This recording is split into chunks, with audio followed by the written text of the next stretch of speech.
Good morning, everybody. A few of you have been telling me that my volume doesn't seem to be very loud. I'm not understanding why. When I listen to the videos, they sound fine to me, but I'm trying something different. I'm actually going to use my Bluetooth mic today versus the other mic. I'm even having my mouth right on top of the mic, and still getting the same results, so I apologize for that. It's still a work in progress. So today, I'm sure you can already figure out what we're talking about. It's lanterns. Now I've got two different types here.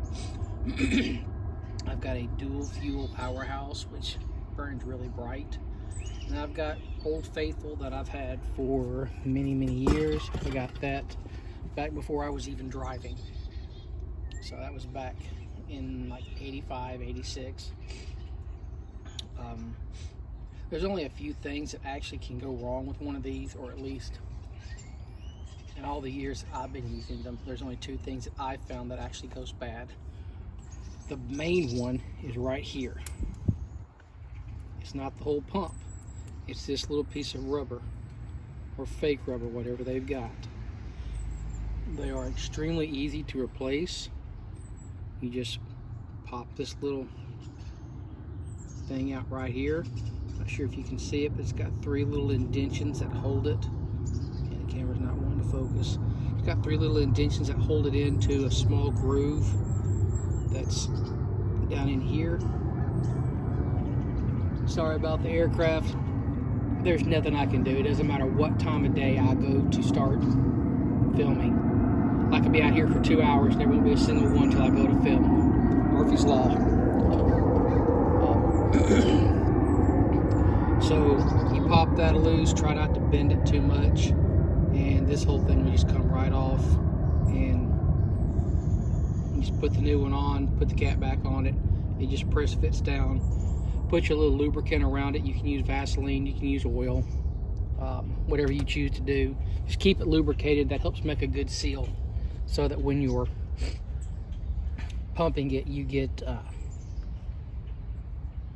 the most pressure you can have. The other type is like this. Now this is actually inside of a little cover here. Pop it out. This is the old leather type. It's in this thing here to help keep it safe and to keep its shape. You just get lubrication all in here, a little bit of oil, whatever you want to use, 1040. I use Marvel Mystery Oil, believe it or not. And just keep those on. It doesn't matter which one you use, because at the end of the day they all serve the same purpose, just one's a newer version of the other. And then you have two different types of ends. You have the end like this that has a little oil hole. It even says oil right there, and it's held on by, I'll show you on this other lantern here. It's held on by this little hook.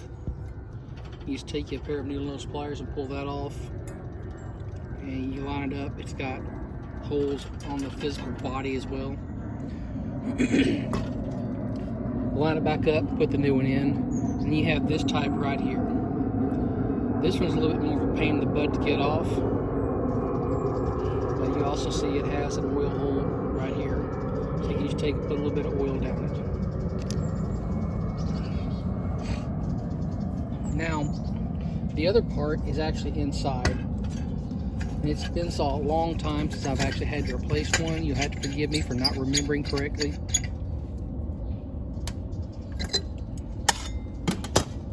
Well, I take it back. There's other parts. This globe, they go bad. You drop and break them. And these mantles, they go bad. Okay. But the other part is actually inside of this. I thought I had a spare one to show you. It basically kind of looks like a jet on a carburetor. It's got a real fine needle, and it's made of, it almost seems like it's made of paper, but don't quote me on that. But it fits right down in this. And all you do is you just loosen this up. There it is down there. See if you can see the screw. Loosen that up, and this will slide up and down enough to get it out.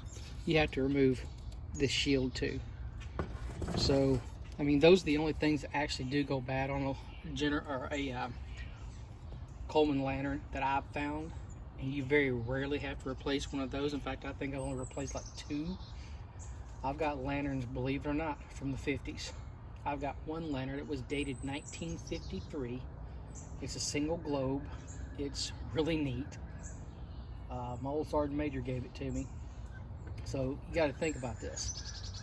The Korean War, that's Korean War era.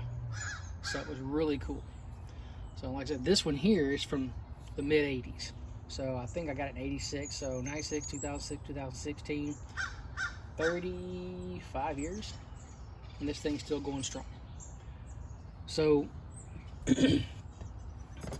when I light them, I typically will pull the top off. You've got the holes in the bottom here that you can use to stick a match or a long match or a long lighter inside. Turn it on. They have recommendations. I just turn it on about halfway, let it fill up, and then light it, and poof! It's just, it's really cool. Yeah, see if you can see these here, and that's how I light mine. Instructions will tell you to pump it up, I think, 25 times. So all you do is you unscrew this, and you want to make sure that you do unscrew this, because down in here it actually has some little threads, and I've never been able to get down inside of it, so I couldn't tell you exactly what all's down in here. But you want to unscrew it, pull it out, put your hand over this hole right here, and push. And what you're doing is you're feeling for a good seal. Now you're not going to have a good seal, or you're not going to, yeah, you may have a good seal, but you're not going to get any good pressure unless you've got a full tank of fuel. I don't recommend you leave these things full of fuel, so whenever you're done, at the end of the day, you're through using them, pop that cap off. There's very little fuel in it. Some would say you don't need to leave fuel in them. They can rust. Yeah, they probably can. But I've never had any issues doing it, so that's just me. It's what I do. Plus, I use these things throughout the year. So this past year, I have not done it, and I take every single one of them every year, pump them up, and let them run. Just let them run for about 2 hours just to make sure that they're in proper working order. That's what I do. So this is the older one. This here is the newer one. I actually won this one in by getting a lot of upgrades, upsells when I was still working for the phone company before I retired. And it works basically the same way, except this one will run on gasoline. Now, one thing you never want to do is you never want to mix the two fuels. You're never going to get every last bit of it out, but if you got a small jar or cup that's safe that you can cover up to pour whatever's left in it, you can burn gasoline. I have never burned gasoline in this lantern, so I'm not going to go any further than that, other than tell you that you can use gasoline in it. It works the same way. You unscrew this, pull it out. Now this one is empty. I used it the other day when I was smoking some meat, and it only lasted about 30 minutes. I knew there wasn't much fuel in it. So it works the same way. You just push, and you can feel a really positive seal on this one. So I probably need to put some oil in that one. I think I recently replaced the guts. Now, you can buy this whole piece right here. In fact, you can see where I pulled this off because I would put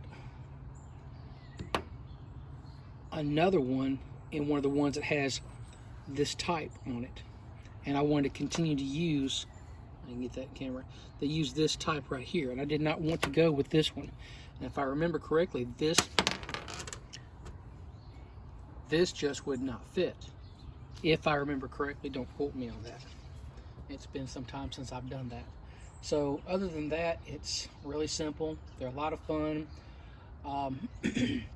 Coleman makes a special, and I should have grabbed it while I was out over here. Coleman makes a special type of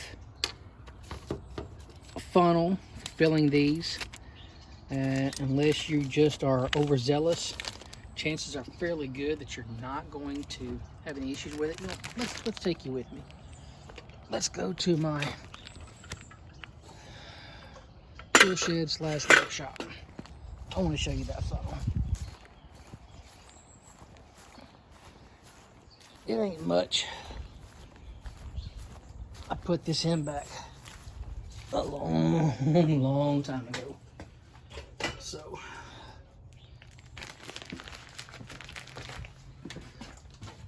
it's telling me my mobile just disconnected. And it just came back. So here we go. This is the type of funnel that you use. Basically, it has a pre-filter on it, and it has a vent on it. See that black thing, that black hook right there? It has a pre-filter to keep big lumps of trash out of it, and then it's got that vent. So as long as you're careful, you see the secondary hole there, so it can breathe. As long as you're careful, you're not going to have any issues using this. And I've used them for years, believe it or not. I got that about 30 years ago myself. So I've had it for some time. And there's Killer Dog. He just wants to be played with. So, yeah, they're really cool. I enjoy them. It's another light source. It also can generate heat. One thing I will say is that you never ever want to use one of those inside your house.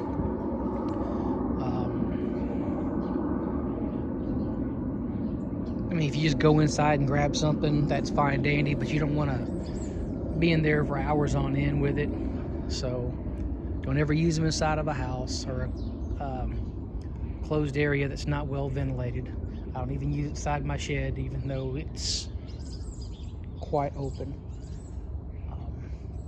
You just take care of them, they'll take care of you. So hope you guys got something out of this video. If you did, please share it, like it.